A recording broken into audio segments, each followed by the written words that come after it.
Dana White'daki mına ошентип UFC'ге Кыргыздын красавчиктери да келе баштады. Буга кандай карайсыз? Сен чындыгында өтө опасный суроо бердиң, братчики.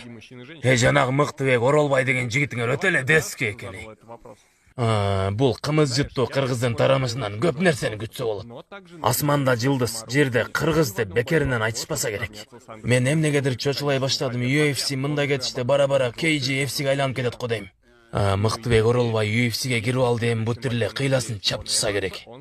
Кечээ ирландиялык жүжө бретчике Макгрегордун жашынып ыйлап атканын көрүп калдым.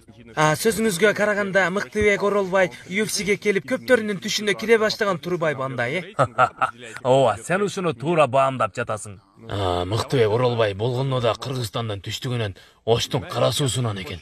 Кыргыздын тоолорунда кенен жайлоодо таза абадан жутуп чоңойгону көрүнүп турат. Мындан ары да эми Кыргыздын спортсмендери менен UFC'ге контракт түзөсүз?